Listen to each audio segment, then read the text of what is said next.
இயேசுவில் எனது அன்பிற்குரியவர்களே, உங்களுக்கு என்னுடைய இதயம் கனிந்த வாழ்த்துக்கள். வணக்கம்.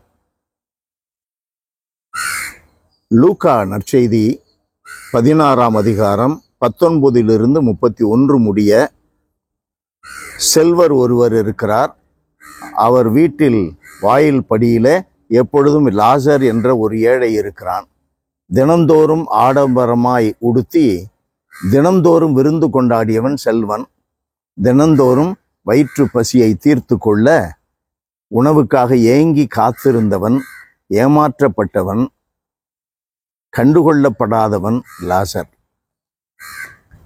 லாசரை விண்ணகத்திற்கு கடவுள் அழைத்துக் கொள்ளுகிறார். செல்வர் நரகத்திலே தள்ளப்படுகிறார். அன்பானவர்களே, நம்முடைய வாழ்க்கைக்கென்று பாடம் என்ன? ஏழையை மதிக்க வேண்டும். இயலாதவர்களுக்கு நாம் உடன் இருக்கிற சகோதரன் என்று வெளிப்படுத்த வேண்டும். அயலானை நேசிக்க வேண்டும்.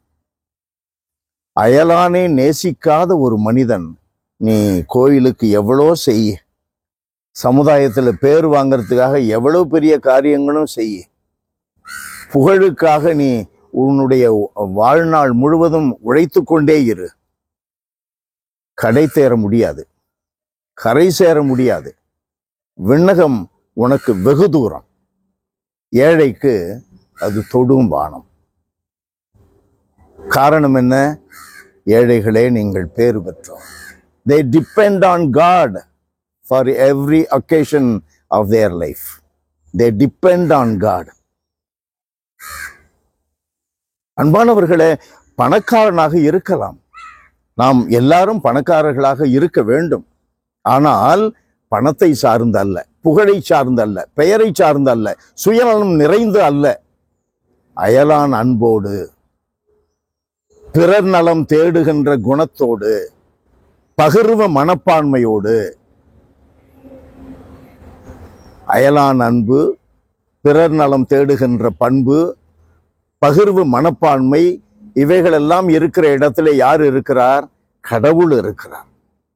அயலானிலே யார் இருக்கிறார்? கடவுள் இருக்கிறார். பகிர்வு மனப்பான்மை உன்னிடம் இருக்கிறதா? கடவுள் உன்னோடு இருக்கிறார். பல கோடி பணம் மட்டுமல்ல, அவைகள் மேலே உட்கார்ந்து கொண்டு உன்னை ஆட்சி செய்கின்றவர் உயிருள்ள இறைவன். அதுதான் நமக்கு வெளி அடையாளமாக இருக்க வேண்டும். கிறிஸ்துவிலே நம்பிக்கை உள்ளவர்களுக்கு வெளி அடையாளம் என்ன? அயலானை அன்பு செய்வது, சமுதாய சீர்கேடுகளுக்கு எதிராக மனநிலை கொண்டிருப்பது, சமுதாயத்தை உயர்த்த வேண்டும் என்ற வெறி கொண்டிருப்பது, அயலானுக்கு அன்பு செய்து இயேசுவை அன்பு செய்து மகிமைப்படுத்த வேண்டும் என்ற பண்போடு வளர்வது, சுயநலம் அறுப்பது. இவைகள்தான் கிறிஸ்துவனுக்கு அடையாளங்களாக இருக்க வேண்டும். நம்மிலே இருக்கிறதா? அன்பு நிறைந்த எங்கள் கடவுளே, முதல் கட்டளையாக கடவுளை முழு மனதோடு, முழு வலிமையோடு, முழு இதயத்தோடு, முழு ஆன்மாவோடு அன்பு செய்யுங்கள். அதற்கு சமமான இரண்டாவது கட்டளை, உன்னை அன்பு செய்வது போல பிறரையும் அன்பு செய்யுங்கள் என்று சொன்ன கிறிஸ்துவனுடைய வார்த்தைகளுக்கு நாங்கள் எப்பொழுதும் அடிமைகளாக இருக்க, அதன்படியே நடந்து கிறிஸ்துவின் வழியாக தகப்பனே உம்மை மகிமைப்படுத்த எங்களுக்கு வலிமையை தாரும், விசுவாசத்தை தாரும். இயேசுவின் நாமத்தில் ஜெபிக்கிறோம் பிதாவே. ஆமென், ஆமென்.